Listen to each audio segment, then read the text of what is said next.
Seguimos con la sección Gracias América dentro del Taller de Humanidades de la Aventura del Saber, con la compañía de María y Laura Lara, profesoras de la Universidad a Distancia de Madrid. Hoy hablamos de escritura precolombina, es decir, de la memoria escrita de los pueblos indígenas de Mesoamérica. Bienvenidas. Buenos días, Salva. Buenos días, ¿qué tal? Encantadas de estar aquí nuevamente.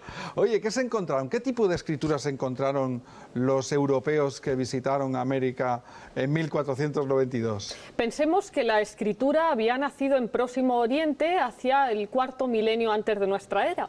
Sin embargo, en el caso americano fueron surgiendo una decena de escrituras posteriormente, que es con las que se encuentran los españoles. En la zona del Virreinato de Nueva España, recordemos que Hernán Cortés y Bernal Díaz del Castillo refieren cómo habían visto bibliotecas y códices en los palacios de Moctezuma y de la élite azteca. ¿Y cómo eran esos libros, esos códices? ¿Cómo eran? Se trataba, de un depósito de maravillas que servía para dos funciones. Por una parte, para la redistribución y la organización administrativa del Estado, del Imperio. Había bibliotecas en los templos. Por otro, y lo sabemos a través de esas visiones de los vencidos, para plasmar también poemas, historias y canciones. Los de los mayas venían a ser hojas sacadas de un árbol, del árbol del higo, corteza, ¿no? llamado amate, sí, y eran plisados, podríamos decir, como un acordeón.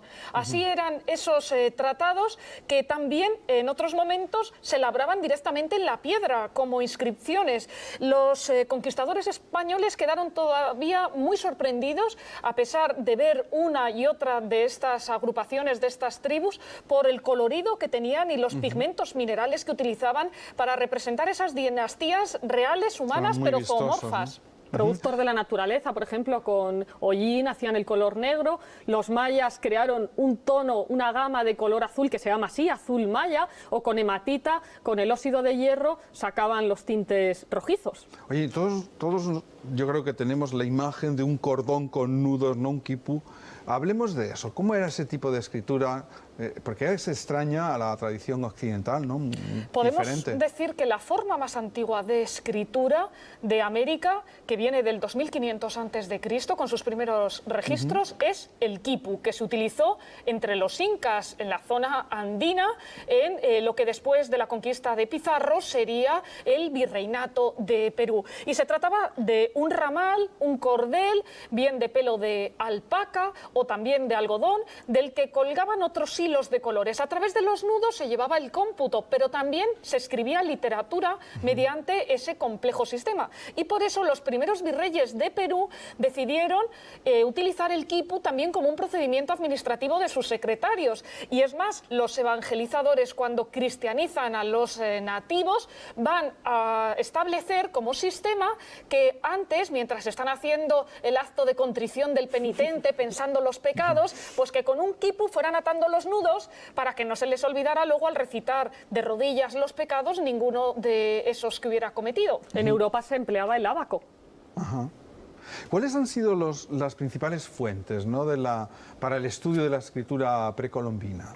En el siglo XIX, cuando surge el interés también en esa época de romanticismo por los lugares exóticos, por las épocas pasadas, aparece también de forma notable el interés de los viajeros por encontrar antiguas civilizaciones. Es el caso del diplomático estadounidense John Joyce Stephens, que en el XIX va a realizar viajes por todo el globo, desde Grecia, Roma, Mesopotamia, Egipto. Nace la egiptología entonces también. Recordemos la expedición de Napoleón y el descubrimiento de la piedra Rosetta. Bueno, pues en el caso de los mayas, que han sido bautizados como los egipcios de Mesoamérica, también este explorador fue el artífice del descubrimiento de muchas de sus piezas y de sus escrituras, hasta el punto de que después, en la época de la Guerra Fría, fue un un soviético, Yuri Norozov, quien descifró los jeroglíficos, esos 800 glifos que tenían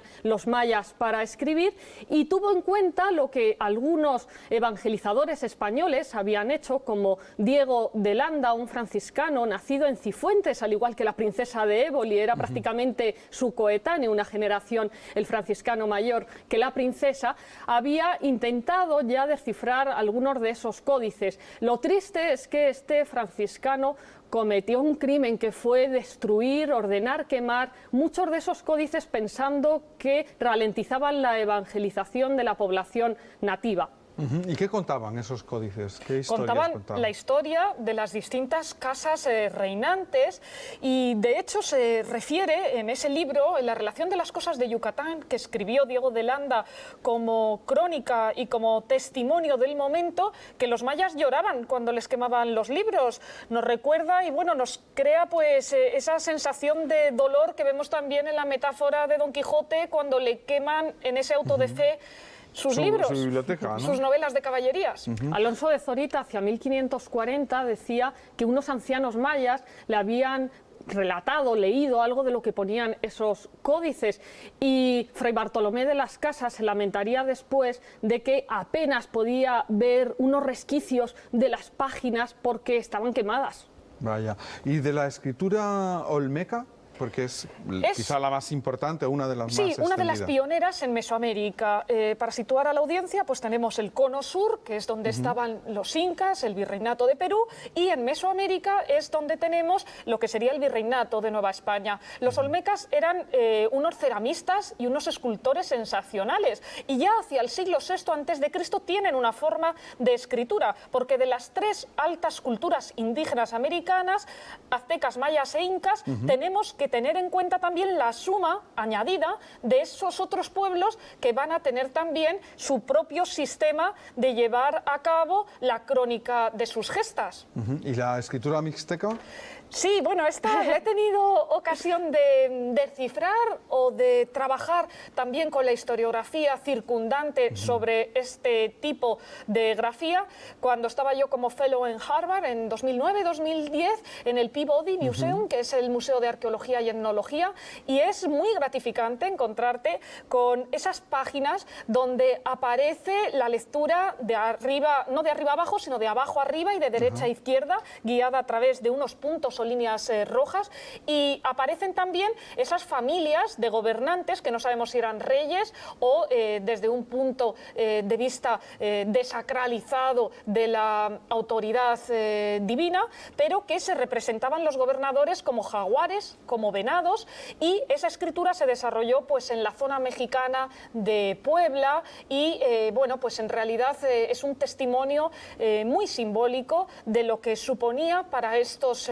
pueblos precolombinos, desde el siglo XIII en concreto de los mixtecas, el contar sus andanzas. Y puesto que los mayas son mi predilección dentro de estos pueblos indígenas americanos, decir que de los códices que se salvaron solamente se tiene conocimiento hoy de 4 que están repartidos por el mundo. El códice de Dresde, que se centra sobre todo en hablar de un dios para cada día, como si fuera el santoral del calendario. El códice de Madrid, que lo tenemos en el Museo de América, que se centra en hablar de astronomía, de cuestiones de zodiaco, de horóscopos. Mirar las estrellas, siempre importante en la vida. El Códice de París, que es prácticamente un manual del sacerdote relacionado con las liturgias y que habla ya de un calendario de 364 días. Y por último, un códice que se descubrió en los años 60 en una cueva de Chiapas, el Códice Grolier, que se llamaba así porque se expuso por primera vez en el Club Grolier de Nueva York, donde aparecen en primer lugar unos dibujos muy curiosos. Un guerrero mirando a la izquierda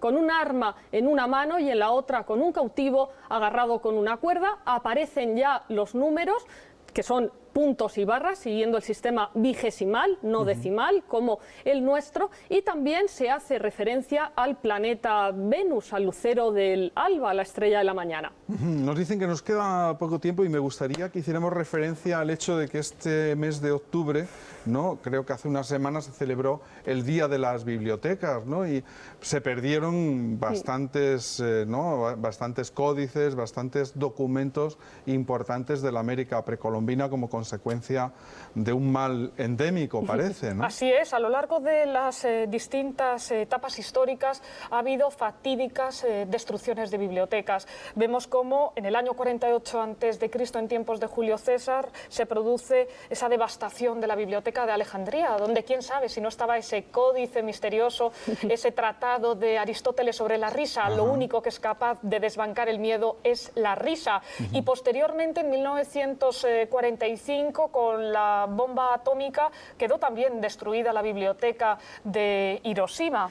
Sí, en Sarajevo, además, hace 25 años, en 1992, se destruyó esa gran biblioteca que había construido el Imperio Austrohúngaro en 1894, después de asumir la titularidad de Bosnia-Herzegovina, que antes había pertenecido al Imperio turco. Y lamentablemente, dentro de ese conflicto balcánico, da pena ver que quien ordenó a la artillería serbia que disparara proyectiles de fósforo, el fósforo, ese elemento que está asociado con la memoria, con el cerebro, pues fue un profesor de literatura especializado en Shakespeare, a quien el nacionalismo, el espíritu fanático, le llevó a hacer esa gran masacre. Se dice que había trabajadores de la biblioteca que entraron entre las llamas para arrojar libros por las ventanas para intentar salvarlos. Y desde hace 20 años, desde 1997, el 24 de octubre es el Día Internacional de la Biblioteca. En América también hay grandes bibliotecas. La Biblioteca Nacional de Brasil, que se dice que es